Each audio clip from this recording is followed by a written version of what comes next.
మనం ఎలాగ తప్పించబడాలి. కాబట్టి వారు మిక్కిలి భయపడ్డారు, మనిషి స్వభావరీతి. కానీ రెండోది మంచి చేసిన పని ఏంటంటే యెహోవాకు వారు మొర్రపెట్టారు. అంతటా వారు మోషేతో ఐగుప్తులో సమాధులు లేవని ఎరణ్యాలు చచ్చుటకు మమ్మను రప్పించి. ఎవరి బ్యాచ్ అంతా? ఎదురాడే బ్యాచ్. ఎక్కడ పోయినా కానీ దేవుడు విడిపించినా కానీ వాళ్ళు ఏం చేస్తున్నారు? ఐగుప్తులో సమాధులు లేవా, ఇక్కడ తీసుకొచ్చావు అని చెప్పి వారు మొదలుపెట్టి మమ్మల్ని రప్పించు, మమ్మల్ని ఐగుప్తుల నుండి బయటకు రప్పించి మమ్మల్ని ఇట్లు చేయనేలా, మా జోలికి రావద్దు, ఐగుప్తీయులకు దాసుల మొగుదమని ఐగుప్తులు మేము నీతో చెప్పిన మాట ఇదే కదా, మేము ఎర్రనిమ చచ్చుడు కంటే ఐగుప్తులకు దాసుల మొగుటయే మేలని చెప్పిరి. ఏం చెప్పారు వాళ్ళు? కొంతమంది బ్యాచ్ అవిశ్వాసకు బ్యాచ్. నేను ఒక విషయం చెప్తా, ఏ స్కూల్లో అయినా ఏ క్లాసులో అయినా చదివేవాళ్ళు ఉంటారు, చదివిన వాళ్ళు ఉంటారు, అసలు ఏ అనేవాళ్ళు ఉంటారు. ఏ మందిరమైనా ఎక్కడికైనా వెళ్ళండి, విశ్వాసులు ఉంటారు, అవిశ్వాసులు ఉంటారు, అన్నిటికీ అనేవాళ్ళు ఉంటారు. మరి మన దగ్గర ఎవరున్నా నాకు తెలియదు, మీరే పరిశీలన చేసుకోండి. నేను ఏ గ్రేడ్లో ఉన్నానో అర్థం చేసుకో. A B grade, C grade అనుకుంది. ఏ గ్రేడ్ మంచి విశ్వాసులు, బి గ్రేడ్ వచ్చేసరికి కొంచెం అటు ఇటుగా ఉంటారు. ఏ గ్రేడ్ విశ్వాసులు కష్టమైన నష్టమైనా ప్రభులో వెళ్ళిపోతూ ఉంటారు. బి గ్రేడ్ ఏం చేస్తారు? కష్టం వస్తేనే ప్రభుని విడిచిపెడతాం, మంచి జరిగితే ప్రభుదే. సి గ్రేడ్ విశ్వాసులు ఏదైనా జరిగితేనే దేవుని దగ్గరకు వద్దాం అనుకుంటారు. ఇది ఏ కేటగిరీనో మనం అర్థం చేసుకోవచ్చు. ఇక్కడ ఈ కేటగిరీలో కొంతమంది వాళ్ళు ఏం చేశారు? మోషేకి ఎదురాడి ఐగుప్తులో సమాధులు లేవని మమ్మల్ని ఇక్కడ తీసుకొచ్చావా, మేము మరలా వెనక్కి వెళ్ళిపోయి వాళ్ళకి బానిసలుగా ఉంటే మాకు ఇష్టం. దేవుడు ఎందుకో తెలుసు అంత దూరం నడిపించింది. దగ్గర అయితే ఒక అడుగులో మోషేకి కూడా చెప్పరు, వెళ్ళిపోయేవాళ్ళు. అవును కదా? మోషే నువ్వు మమ్మల్ని ఏం తీసుకొచ్చావు కష్టపడి, నీ మాట వినాల్సిన అవసరం మాకు లేదు, మా మీద నిన్ను నాయకుడు పెట్టింది ఎవరు, నీ మాట వినే పని లేదని చెప్పి వెళ్ళిపోయేవాడు. కానీ దేవుడు దూరంగా తెచ్చి ఇప్పుడు 400 కిలోమీటర్లు వచ్చారు. వీళ్ళు ఏం చేయాలి తెలియదు. ముందేమో సముద్రం ఉంది, వెనకాల సైన్యం ఉన్నారు. ఏం చేయాలి తెలియక మోషే మీద ఇంకా ఎటు ఐగుప్తు సేనలు వచ్చారు. వెళ్ళిపోయా మమ్మల్ని మన్నించి మీ దగ్గరికి వస్తాను చెప్తే వాళ్ళు తీసుకెళ్ళిపోతారు కదా. మేము ఇలా వెళ్ళిపోతాం, ఐగుప్తులో మేము దాసులుగా ఉంటే మాకు ఇష్టం. ఎంతకాలమో పాపానికి దాసులుగా ఉంటారు. దేవుడు విడిపించాలని ఉద్దేశంతో నేను నడిపించిన, దేవుడు వాక్యం ద్వారా నిన్ను బలపరిచి ముందుకు తీసుకొచ్చి పెట్టిన ఉన్న పరిస్థితి అనగా ఎదురుగా ఉన్నటువంటి ఎర్ర సముద్రాన్నే చూస్తున్నాం కానీ, సమస్యనే చూస్తున్నాం కానీ, దేవుడు నడిపిస్తానని వాగ్దానం చేశాడు, దేవుడు పంపిస్తానని వాగ్దానం చేశాడు. తీసుకొచ్చి ఇక్కడ పెట్టినంత మాత్రాన దేవుడు నన్ను విడిపించలేడేమో అనే భయం మనకి ఎందుకు వస్తుందంటే, ఇలా వాళ్ళు కూడా అవిశ్వాసులు అయిపోయారు. వాళ్ళు ఏం చేశారు తెలుసా? మేము మరలా వెనక్కే వెళ్ళిపోతాం అని అంటే అప్పుడు మోషే అన్నాడు, అందుకు మోషే భయపడకుడి, యెహోవా మీకు నేడు కలుగజేయ రక్షణను మీరు ఊరక నిలుచుండి చూడుడి. చూడండి, మరలా వాక్యం చదువుతాం. భయపడకుడి. ఈరోజు ఎంతమంది అయితే మీకు ఎదురుగా ఎర్ర సముద్రం ఉందని, వెనకాల చూస్తున్న సైన్యం ఉందని అటు కదలలేక ఇక్కడే నిలబడి ముందుకెళ్తే నువ్వు వెనక్కి వెళ్తే గొయ్యి, ఎటు వెళ్ళలేని స్థితిలో ఎవరైనా ఉన్నారా? ఇలాంటి పరిస్థితుల్లో చాలామంది ఉంటారు. ముందుకెళ్ళి ఏం చేస్తామంటే చేయలేదు, వెనక్కి వెళ్ళాలి, పక్క ఏం చేయాలి, ఇక్కడ నిలబడి ఉంటామే. అప్పుడు ఏం చేయాలి? బైబిల్ వాక్యం చెప్తుంది, భయపడకూడదు, యెహోవా మీకు నేడు కలుగజేయు రక్షణ మీరు ఊరక నిలుచుండి. ఏం చేయాలంట? ఊరక నిలబడాలా, వాళ్ళతో యుద్ధం చేయాలా? ఒక్కొక్కసారి నువ్వు యుద్ధం చేయాల్సిన అవసరం లేదు. ఆల్రెడీ విసిగిపోయారా మీరు? నాకు ఓపిక లేదు, ఇంకా నేను యుద్ధం చేయలేను, ఇంకా పోరాడలేను, వాళ్ళకి దాసులు కాబట్టి మేలు అనుకుంటున్నారేమో. ఒకసారి జ్ఞాపకం చేసుకోండి, మీరు యుద్ధం చేయాల్సిన అవసరము, మీరు ఆల్రెడీ నలిగిపోయారు, విరిగిపోయారు, కృషించిపోయారు, మీ దగ్గర ఓపిక లేదు. మానసికంగా నీవు శారీరకంగా దారుణ్యంగా ఉండొచ్చు కానీ, దృఢంగా ఉండొచ్చు కానీ, మానసికంగా నలిగిపోయి ఉన్నారేమో. మీకు ఇంకా యుద్ధం చేయాల్సిన అవసరము లేదు, ఓరక నిలబడి చూడాలి. అయిపోయింది, క్లైమాక్స్కి వచ్చేసారు. ఇంకా ఇంతకాలం మొర్రపెట్టారు, దేవునికి మొర్రపెట్టారు, ప్రార్థన చేశారు, క్లైమాక్స్కి వచ్చేసింది. ఇప్పుడు మీరు ఊరక నిలబడి చూడండి. దేవుడు ఈరోజు మనతో మాట్లాడే మాట, ఎటు వెళ్ళడానికి అవకాశము లేకపోయినా ఊరక నిలబడి ఆయన కలుగు చేసే రక్షణను చూడాలి. యెహోవా మీకు నేడు కలుగజేయు రక్షణ మీరు ఊరక నిలుచుండి చూడుడి.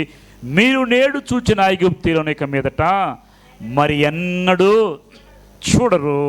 యెహోవా మీ పక్షముగా యుద్ధము చేయును, మీరు ఊరకయే ఉండవాలనే ప్రజలతో ఇంతకాలం ప్రయాసపడ్డాం, ఎంతకాలం ఎంతో ఇబ్బంది పడ్డాం, ఎంతకాలం ప్రయాసపడ్డాం, డబ్బులు దొరకలేదు, ఆరోగ్యం ఇంకా లేదు, అయిపోయింది అనుకుంటున్నాం కదా మనం. ఇప్పుడు మీరు ఏం ఊరక నిల్చోండి, యెహోవా కలుగు చేసే రక్షణను మీరు చూడండి.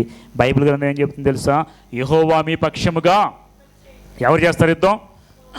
యెహోవా యుద్ధం చేస్తే మీరు చేయాల్సిన అవసరం లేదు, మీరు చేసిన చాలు ఇంతవరకు. మీ పక్షంగా దేవుడు యుద్ధం చేస్తాడు, మీరు ఊరకై ఉండవాలని ఇంకొక విషయం చెప్తాను నేను. ఇప్పుడు దేవుడు ఐగుప్తీయులను మరలా ఎందుకు తీసుకొచ్చాడు సముద్రం దగ్గరికి? అక్కడ విడిచిపెట్టారు వాళ్ళు, అయిపోయిన తర్వాత వారి హృదయం మరలా కఠినపరచబడింది, తెచ్చుకుందని వచ్చారు. వాళ్ళు ఇక్కడికి వచ్చిన తర్వాత దేవుడు వారిని అప్పగించేశాడని ఐగుప్తులు అనుకున్నారు. ఐగుప్తులు ఏమనుకున్నారు తెలుసా? ఇజ్రాయేలు దేవుడు, హెబ్రీల దేవుడు వారిని కాపాడటము ఆయనకి రాదు, కాబట్టి సముద్రం తెచ్చి పడేసి వీళ్ళు అనుకుంటున్నారు. ఎంతసేపటికి కూడా ఫిజికల్ ఐతో వినండి జాగ్రత్తగా, మన నేత్రంతో కంటికి కనపడేది దీన్ని చూసి మాత్రమే మనం ఎస్టిమేషన్ చేస్తాం. అరే దారి లేదే, వెనక్కి చూస్తేనేమో వీళ్ళు ఉన్నారు, ముందు చూస్తేనేమో సముద్రం ఉంది, దారిలే. ఇది మన ప్రతి కంటికి కనపడేది ఇదే. హాస్పిటల్కి వెళ్ళినప్పుడు డాక్టర్ ఏం చెప్తాడు?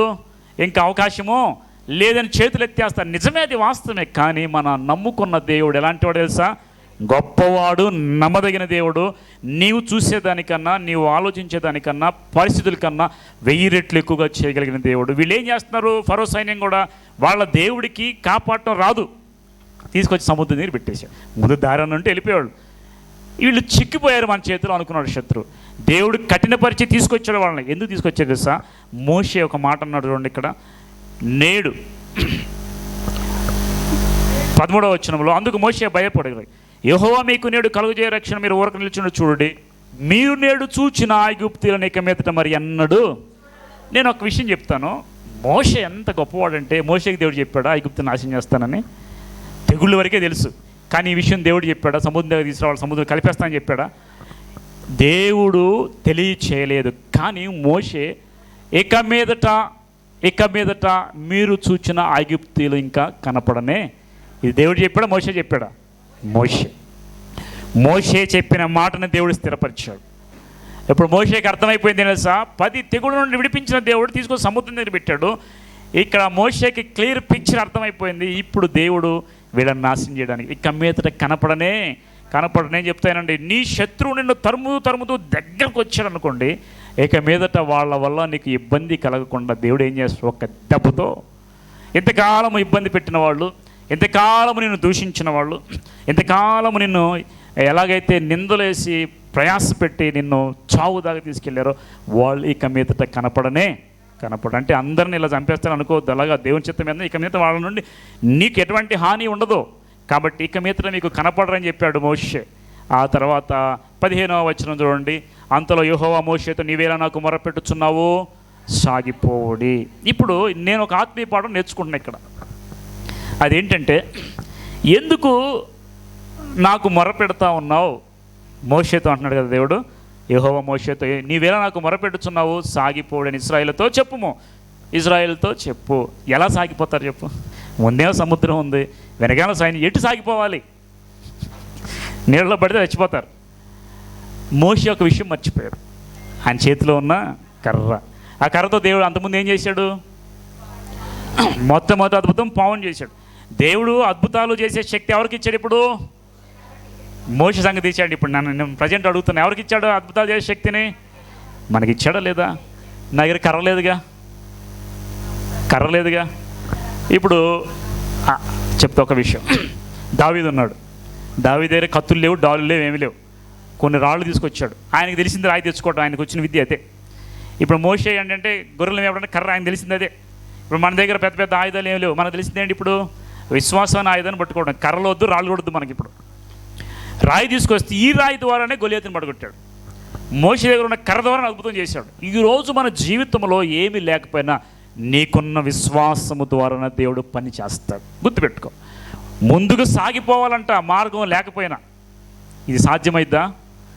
దేవుని ఎరిగిన మనమేం చేయాలంటే ముందుకే సాగిపోవాలి. ఎట్టి పరిస్థితుల్లో నీరసించొద్దు, ఊరకుండి దేవుని మహిమ చూడండి, ముందుకు సాగిపోయింది. అప్పుడు అంటున్నాడు మోషేతో దేవుడు గుర్తు చేసి, ఇదిగో నీ కర్ర తీసుకో, నీవు నీ కర్రనెత్తి ఆ సముద్ర వైపు నీ చేయి చాపి దానిని పాయలుగా చేయము. అప్పుడు ఇజ్రాయేలు సముద్రం మధ్యను 6 నేల మధ్యను నడిచిపోవుదురు. ఎక్స్పెక్ట్ చేయలేదు ఎవ్వరు కూడా. దేవుడు చెప్పాడు, నీ కర్రను సముద్రం వైపు చాపు.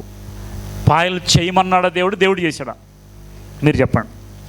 ఇప్పుడు పాయలు చేసింది దేవుడా మోషేనా సముద్రాన్ని? చెప్పండి. దేవుడు చెప్పేప్పుడు మోషే చేశాడు. దేవుడు చెప్పకుండా మోషే చేస్తే ఎలా ఉంటుందో నాకు తెలియదు. కానీ నేను ఒక విషయం చెప్తా. ఎగ్జాంపుల్ ఇక్కడ మనం గుర్తు చేసుకోవాలి. పేతురు పడవ మీద వెళ్తున్నాడు, యేసుక్రీస్తు నడిచి వచ్చాడు. ఎక్కడ నడిచి వచ్చాడు? గలిలయ సముద్రం నీటి మీద నడిచి వచ్చాడు. నీటి మీద నడిచి వచ్చినప్పుడు అందరూ ఏమైనా భయపడిపోయారు. దగ్గర రాగా నేనే అని యేసుక్రీస్తు చెప్తే పేతురు అంటాడు, ప్రభా నీవే అయితే నీటి మీద నేను కూడా నడవడానికి నాకు సెలవిమ్ము అంటాడు. వినండి జాగ్రత్తగా. వెంటనే ప్రభువు నడిచాడు కానీ చెప్పేసి పేతురు దూకేసి నడిచాడా? నడవలేదు. ప్రభువును పర్మిషన్ అడిగాడు, ప్రభా నీకు ఇష్టమైతే నేను కూడా నడవడానికి నాకు సెలవు ప్రభు, నీ విశ్వాసం నడిపిస్తే రా అంటాడు దేవుడు.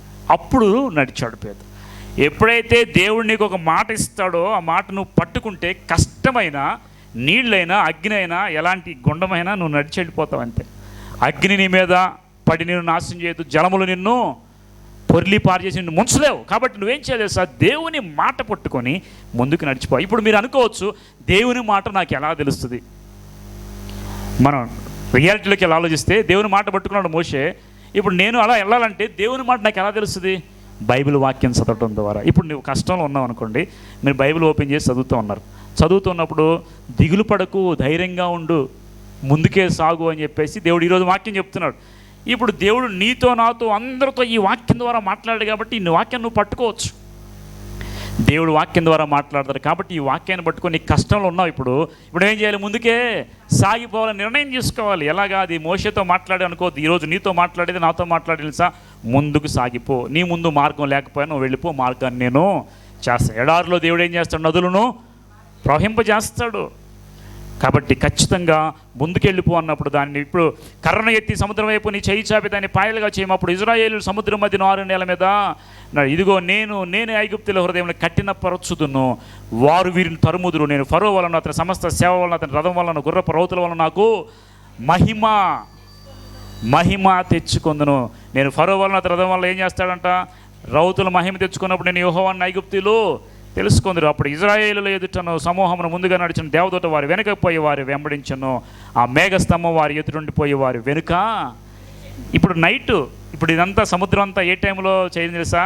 ఈవినింగ్ టైం, నైట్ అయిపోయింది. జాము, తెల్లవారు జాము అంట, 4th జామ్, 4వ జాములకు వచ్చారు. చీకటిగా ఉంది. దేవుడు వారు నడిపించడానికి ఏం చేసేది తెలుసా? మీరు ముందు బైబిల్ గ్రంథాలు చదివితే వారు ముందు దేవుడు వారికి ఒక మేఘస్తంభాన్ని ఉంచినట్టుగా మనం బైబిల్ గ్రంథంలో చూస్తాం. మీరు ముందు చదవండి. తర్వాత మేఘస్తంభం, అగ్నిస్తంభం. ఇప్పుడు మేఘస్తంభం ఏమో పగలు వస్తుంది, వీరి మీద మేఘం ఉంటుంది ఎండబడకుండా. వీళ్ళు ఎటు వెళ్తే అటు మేఘం వెళ్తూ ఉంటుంది, ఎండబడేది కాదు. ఇప్పుడు అగ్నిస్తంభం అంటే ఏంటి సార్? రాత్రిపూట ల్యాంప్, వాళ్ళందరికీ వెలుగు, వాళ్ళు ఎటుపోతే అక్కడ పైన అగ్నిలాగా ఉంటుంది ఒకటి, వాళ్ళకి కనపడటం కోసం. రాత్రి అయినా పగలైనా పగలలాగే ఉండేది వాళ్ళకి. అగ్ని స్తంభంలాగా వచ్చి ఇప్పుడు వీళ్ళ ముందున్న అగ్నిస్తంభం వీళ్ళ వెనకాలకి వెళ్ళిపోయి ఐగుప్తీయులు వీళ్ళ మధ్యలోకి రాకుండా మధ్యలో ఏం చేశాడు? అడ్డుబండ వేసేసాడు దేవుడు. చూడండి, ఐగుప్తుల సేనకు 20 వచ్చిన ఐగుప్తుల సేనకు ఇజ్రాయేల్ సేనకు నడుమ ప్రవేశించను, అది మేఘము కనుక వారిని చీకటి కలిగను, కానీ రాత్రి అది వీరికి వెలిగించను కనుక ఆ రాత్రి అంతా ఐగుప్తులు సేన ఇజ్రాయేలును సమీపించలేదు. వీళ్ళకేమో వెలిగించింది, వాళ్ళకేమొచ్చింది? చీకటి, ఒక మేఘమే. తర్వాత 21 వచ్చిన మోషే సముద్రం వైపు తన చేయి చాపగా యెహోవా రాత్రి అంతయు బలమైన తూర్పు గాలి చేత సముద్రము తొలగించి దాన్ని 6 నెలలుగా. మోషే సముద్రం వైపు తన చెయ్యి చాపగా, నీవు చెయ్యి చాపనంతసేపు, నీవు రాయి తీసుకొని యుద్ధరంగానికి రానంతసేపు, నీవు మోకరించి ప్రార్థన చేసి ఒక అరచేయంత మేఘం వచ్చిందా లేదా చూసేంతసేపు ఏది రాదు. నేను ఒక నేర్చుకున్న ఆత్మీయ పాఠం ఏంటంటే, నీకు విశ్వాసం ఉండొచ్చు, నువ్వు ప్రార్థన చేయొచ్చు, కానీ నీవు అడుగు వేయనంతసేపు నీకు జరగదు. ఖచ్చితంగా చెప్తున్నాను. నేను ఎంటెక్ చదువుకునేటప్పుడు లాస్ట్ సెమిస్టర్ ఇంటి దగ్గర ఉన్నాను, నాకు సైనస్ వచ్చి వెళ్ళలేదు ఫస్ట్ సెమిస్టర్లో.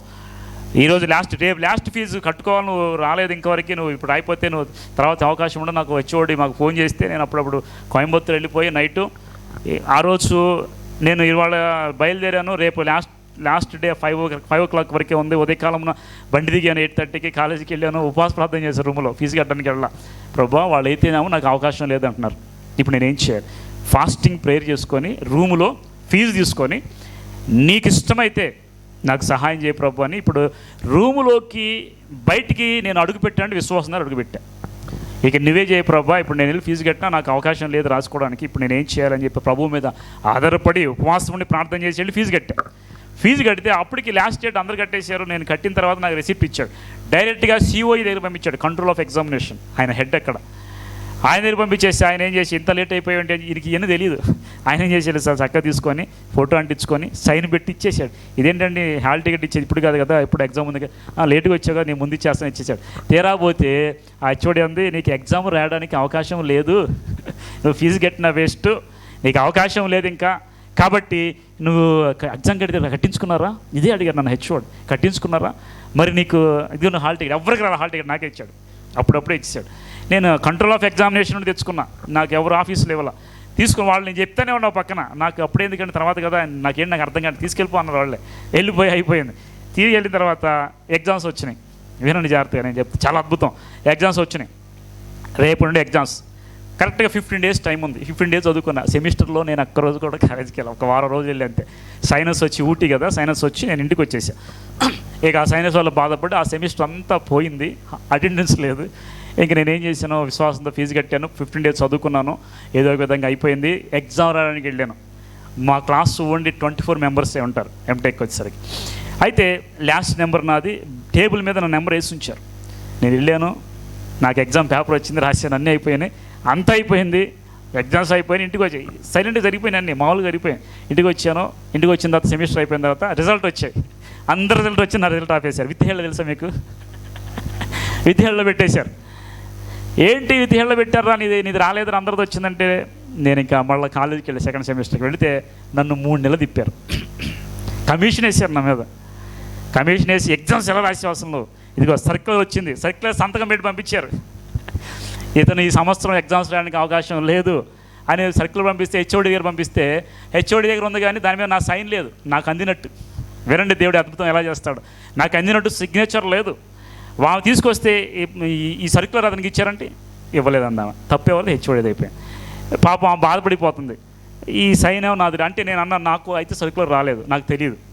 ఇప్పుడు దీనికి ఎవరో తెలుసా, రిజిస్ట్రారు, సిఓఈ, కంట్రోల్ ఆఫ్ ఎగ్జామినేషనర్, తర్వాత పెద్ద ప్రొఫెసర్స్ అందరూ చుట్టూ రౌండ్ టేబుల్స్ నన్ను మధ్యలో కూర్చోబెట్టారు దోషం చేసి. నేను బైబిల్ పట్టుకెళ్ళా, బైబిల్ పట్టుకొని వెళ్ళి ఎంత ఉపవాస ప్రార్థన చేశాను తెలుసు, దానికోసం బైబిల్ నుంచున్నా, ధైర్యంగా చెప్తున్నా. వాళ్ళల్లో థామస్ గారు అని ఒక ఆయన కేరళ ప్రొఫెసర్, నేను చెప్పిందంతా విన్నాడు, ఆయనకి ఎందుకో దేవుడు మనసు కలిగించాడు.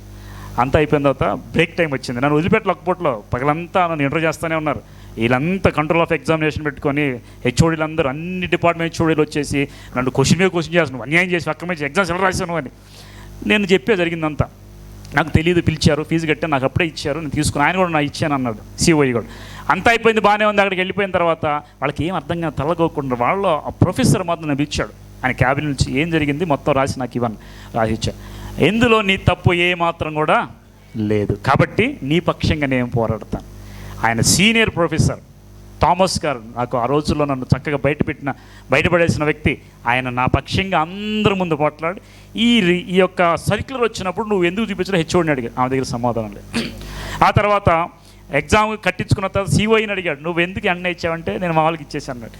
ఇవన్నీ దేవుడు ఏం చేశాడంటే రాయించాడు ఎగ్జామ్స్ నా చేత.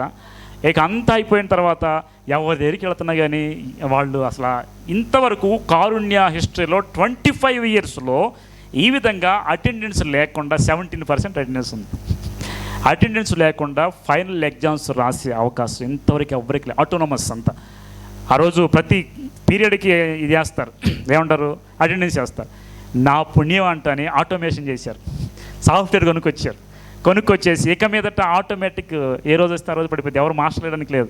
కాబట్టి వాళ్ళు ఏం చేశారు, 25 years కారుణ్య హిస్టరీ నువ్వు మార్చేసావు అని చెప్పేసి ఆ రోజు డబ్బులు పెట్టి ఒక సాఫ్ట్వేర్ కొనుక్కొచ్చి, నా వల్ల సాఫ్ట్వేర్ కొనుక్కొచ్చి పెట్టేశారండి. ఎవరైతే నన్ను దోషి అని ఏళ్ళు చూపించారో వాళ్ళందరికీ నేను ఫర్ అయిపోయా.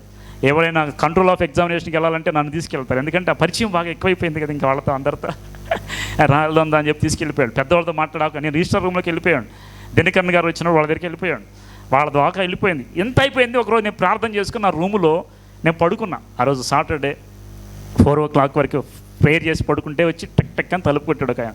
ఆఫీసు నుండి వచ్చాడు అతను, ఏంటి ఒక సర్క్యులర్ తెచ్చాడు, నా పేరు రాసి, ఇతను ఏ నేరం చేయలేదు, ఏ లోపం లేదు, కాబట్టి ఇతని రిజల్ట్ వెంటనే రిలీజ్ చేయాల్సిందిగా గవర్నమెంట్ కంట్రోల్ ఎగ్జామినేషన్ నుండి ఆర్డర్ వచ్చిందని చెప్పారు. తీరా చూసి వెళ్తే నేను అన్ని సబ్జెక్టులు పాస్ అయ్యాను. ఫస్ట్ నుండి ఉన్న వాళ్ళు ఒక్కొక్కరికి 2-3 సబ్జెక్టులు పోయినాయి.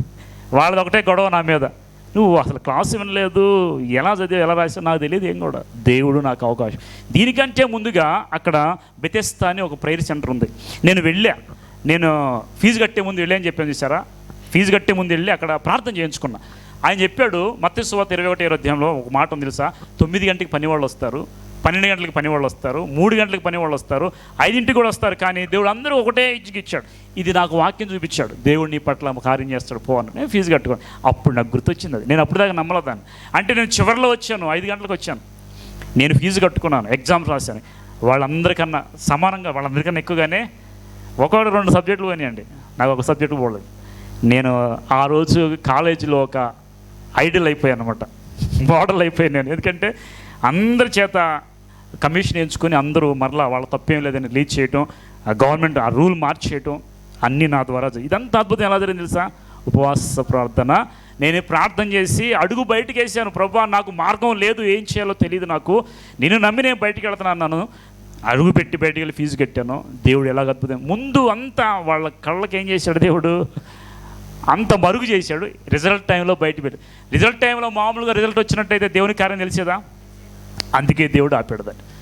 చివరికి ఏ ప్రాబ్లం లేకుండా అన్ని ఫినిష్ చేసుకొని చివరి సెమిస్టర్లో 94% తీసుకున్నాను. దేవుని కృపను బట్టి అలాగ నిలబెట్టాడు దేవుడు. నేను ఒక విషయం చెప్తున్నానంటే, మీరు విశ్వాసంతో అడుగు ముందుకు వేస్తే సాగిపో అన్నాడు బైబిల్లో. విశ్వాసంతో అడుగు ముందుకు వేస్తే ఖచ్చితంగా దేవుడు మీ విశ్వాసాన్ని ఏం చేస్తాడు, ఆయన గణపరుస్తాడా లేదా.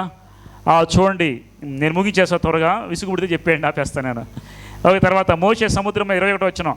మోషే సముద్రం మీద తన చేయి చాపుగా యెహోవా రాత్రి అంతా బలమైన తూర్పుగాలి చేత సముద్రము తొలగించి దానిని ఆరిన నేలగా చేసాడు. నేను ఒక విషయం చెప్తే, గాలి ఎందుకు పంపాలి? గాలి ఎక్కువ వస్తే ఏమైపోతుంది, అక్కడ ఆరిపోతుంది. తూర్పు గాలి వచ్చిందంట రాత్రి అంతా. నేను ఒక విషయం చెప్తే, చీకట్లో సముద్రం దగ్గర ఉన్నారు, గాలి తుఫాను వచ్చింది, మీ పరిస్థితి ఎలా ఉండి చెప్పండి. ఇప్పుడు అందాకెందుకు, మనకి చిన్న చిన్న తుఫాన్లు వస్తేనే కరెంటు పోయిందనుకో, బాగా గాలి వస్తుంది మనకు, ఇంట్లో ఉంటే తబా ఉరుములు వస్తుంటే ఎలా ఉంటుంది, ఇంట్లో వమ్ము అంటాం మనం. బయటకు వచ్చి నిలబడి చూస్తారు మీరు చీకట్లో, సముద్రం దగ్గర ఉంటే ఎలా ఉంటుంది చెప్పండి.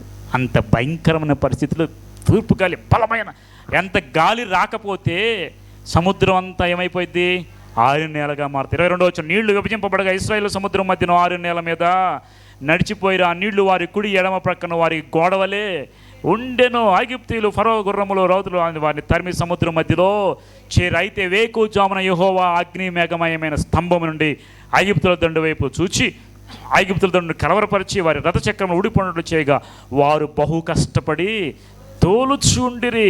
అప్పుడు ఐగుప్తులు ఇశ్రాయేలు ఎదుటి నుండి పారిపోదాం రండి, యెహోవా వారి పక్షమున మనతో యుద్ధము చేయుచున్నాడని. అర్థమైందా? అప్పుడు అర్థమైంది, యెహోవా వారి పక్షంగా యుద్ధం చేస్తాడు. ప్రభు ఏమన్నాడు, నా మహిమను వారికి చూపిస్తాను. యెహోవా ఎవడు అన్నాడు కదా. ఇదంతా ఒక గర్వపు మాట మాట్లాడకపోతే ఐగుప్తు దేశం ఎలా ఉండే చెప్పండి. తొందరపడి ఎప్పుడు కూడా దేవుడు ఎవడు అనబాకండి, దేవుడు ఎవడో చూపిస్తాడు మనకి. తట్టుకోగలం మనం? అంత గొప్ప రాజు అయిన ఫరోనే తట్టుకోలేపాడు. ఇప్పుడు చూడండి, ఆరిన నేల అయిపోయి 2 పాయలుగా అయిపోతే నీళ్ళన్నీ గోడల్లాగా ఉన్నాయంట. నీళ్ళన్నీ గోడల్లాగా దాదాపు వాళ్ళు నడిచిన దూరం అంట 16 కిలోమీటర్లు సముద్రం నడిచారు. 16 కిలోమీటర్లు. వీళ్ళు సముద్రంలో నడుస్తూ ఉంటే 6 నెలల కంటే లోతు ఎంత ఉందో తెలుసా? లోతు ఎంత ఉందో తెలుసా? 350 మీటర్లు అంట మినిమం. 350 మీటర్లు అంటే ఎన్ని అడుగులు? ఒక్కొక్క మీటర్ 3 అడుగులు. 350 ఇంటూ 3 వేసుకోండి, 3.5 అడుగులు కదా. 3 వేసుకోండి, ఎంత? 350 ఇంటూ 3 1050 చిల్లర కదా. సరే, ఒక 1100 వేసుకుందాం. 1100 అడుగులు లోతులో వాళ్ళు నడుస్తుంటే సముద్రం అంతా ఇలాగా గోడల్లాగుంటే నీళ్లు ఎక్కడొచ్చి మీద పడతాయి అని భయం ఉంటుందా లేదా? దేవుడు ఏం చేశాడు, ఒక పక్కన గాలి, ఒక పక్కన చీకటి, ఒక పక్కన సముద్రం నీళ్లు. ఎప్పుడు నాకు తెలిసి వాళ్ళు ఆ సముద్రం అడుగు వెళ్ళి ఉండరు. ఆ పెద్ద పెద్ద చేపలు అటు వెళ్తూ ఉండొచ్చు, పెద్ద పెద్ద భయంకరమైనటువంటి సముద్ర జీవులన్నీ దగ్గరికి వస్తూ ఉండొచ్చు. రాకుండా దేవుడు ఏం చేసి గోడలాగా పెట్టేశాడు. దీనికంట దేవుడు వాటరు పోస్తే కిందకు వస్తాయి. ఆ కిందకు వచ్చే ప్రాసెస్ని దేవుడు ఏం చేశాడంటే ఆపేశాడు. అంటే గ్రావిటేషనల్ ఫోర్స్ అంటారు కదా, గురుత్వాకర్షణ శక్తి. ఇదేం చేశాడంటే ఈ ప్లేస్లో ఇటు అయస్కాంత శక్తిని ఇట్లా స్టేబుల్ చేశాడు. ఈ గ్రావిటేషన్ ఫోర్స్ కూడా ఆపేశాడు దేవుడు అక్కడ. సైంటిఫికల్గా ఆలోచిస్తే ఆ ఫోర్స్ ఆగిపోతే నీటి గోడల మధ్య అలాగా అటు ఇటు గోడలాగా పైకి మనం చూస్తే 10 కమిట్మెంట్స్ చూస్తే ఇంత ఎత్తులోనే ఉన్నటువంటి వాటర్, అదేం కాదు, చాలా హైట్. వాళ్ళు వచ్చినటువంటి ప్లేస్ నుండి పరిశీలన చేసి చూస్తే అంత హైట్లో కూడా వాళ్ళు అన్నీ చూసుకుంటూ సాంగ్ ఆఫ్ సీ అని తర్వాత 15వ అధ్యాయం అంతా కూడా కీర్తన పాడినట్టు ఉంటుంది బైబిల్లో. సాంగ్ ఆఫ్ సీ అంటారు దాన్ని. సముద్రంలో నడుచుకుంటూ వెళ్ళారు. 16 కిలోమీటర్లు నడవాలంటే దాదాపు ఎంత టైం పట్టింది? ఫాస్ట్గా పరిగెడటానికి అవకాశం ఉందా? ఎంతమంది జనాభా చెప్పండి. ఒక సిటీ పట్టణం మంది అంతా వెళ్తూ ఉన్నారు. వాళ్ళు 30 లక్షల మంది 60 లక్షల మంది వెళ్తూ ఉంటే ఇంతమందిలో ఇటుపడి అటుపడి వాళ్ళు దాన్ని అద్భుతంగా చూడటం, దాని చూడటం, మళ్ళీ ముందు నడవడం ఎంత.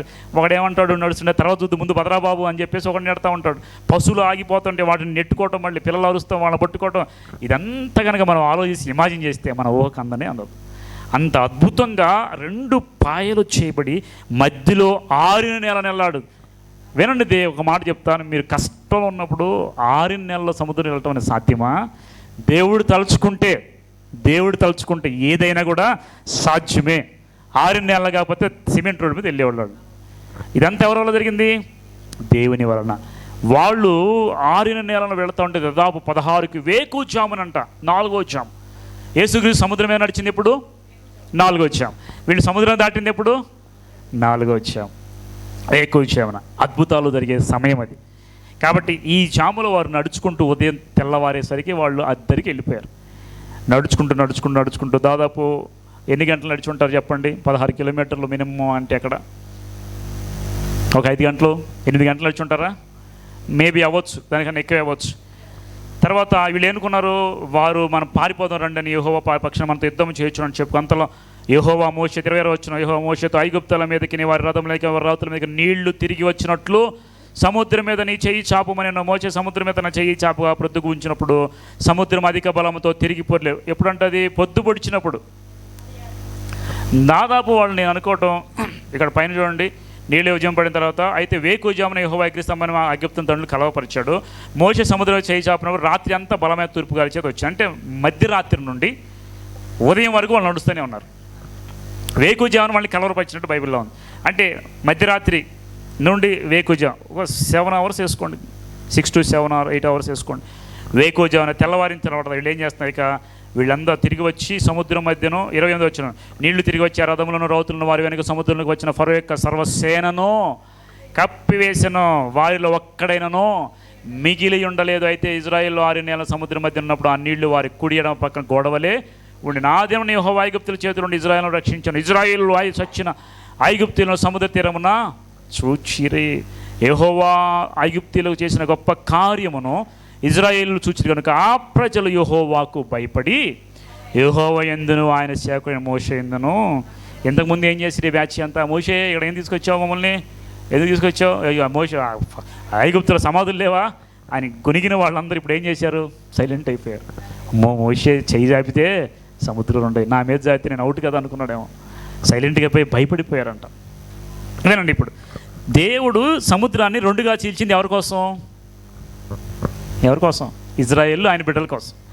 ఆయన బిడ్డల కోసం అద్భుతం చేస్తే లోకస్తులు కూడా వచ్చేసి దూరి నేను కూడా వెళ్తాం అనుకుంటున్నారు. వాళ్ళకి అప్పటికైనా అర్థం కాలేదా, ఇన్ని 10 తెగుళ్ళు మనల్ని చేశాడు, ఇప్పుడు కూడా మనల్ని నాశనం చేసిన అర్థం కాల కఠినపరిచాడు దేవుడు. ఆ సమయంలో కలవరపరిచి వాళ్ళంతా బయటికి వెళ్ళగానే దేవుడు చెప్పాడు, ఇదిగో మోషే నీ కర్రను సముద్రం మీద చాపు.